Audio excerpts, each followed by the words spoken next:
So in problem 18, we're giving the question, when 5 grams of an unknown compound was dissolved into 25 grams of chloroform, the boiling point of the solution was determined to be 60.0 degrees Celsius. What is the molar mass of the unknown? And so the first thing that I would do is to find out what we need to find. And what we need to find is the molar mass. So I'm just going to circle that.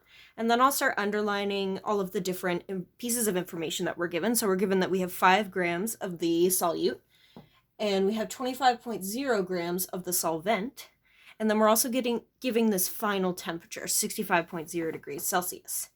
And one other thing that's really important to know what you're doing is to know which equation you're going to need to use.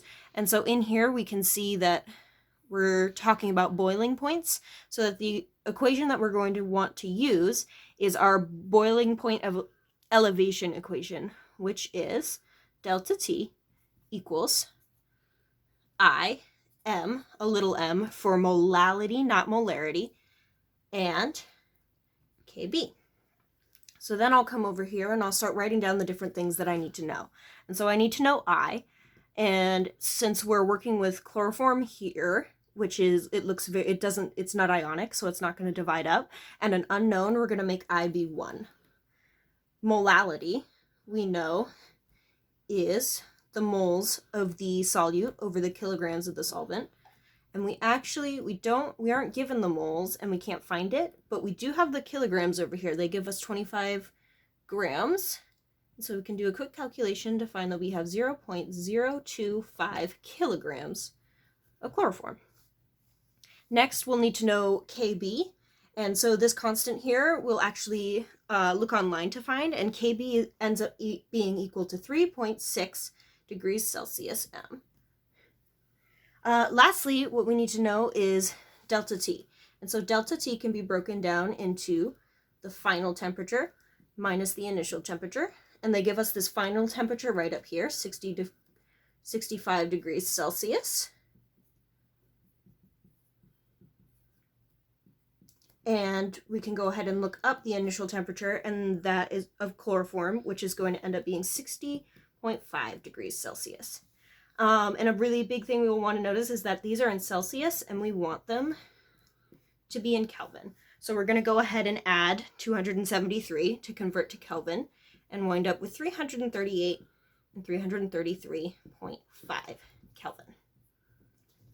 And now we're going to start plugging things in to our equation up here. So for delta T, we're going to have 338 minus 333.5. Our I is a 1. M is what we're trying to find, and our constant is 3.6. And so if we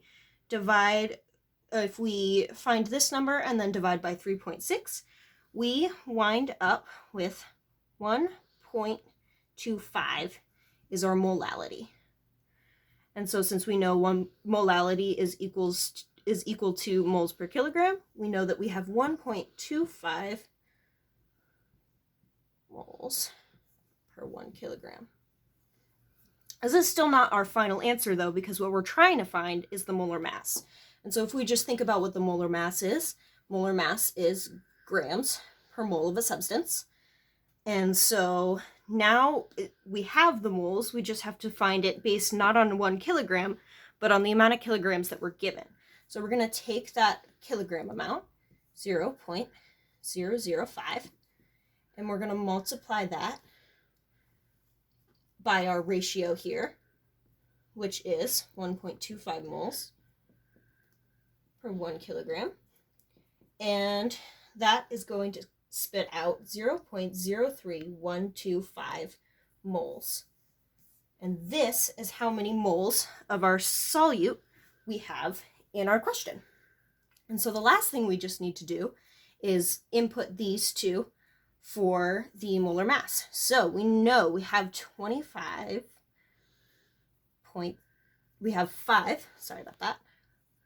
grams of this unknown solute, and we have 0.03125 moles. And so when we do that math out, we get 160 grams per mole. And we can go ahead and see up here that all of our givens are in 3 sig figs, so we know that we have 3 sig figs in our answer.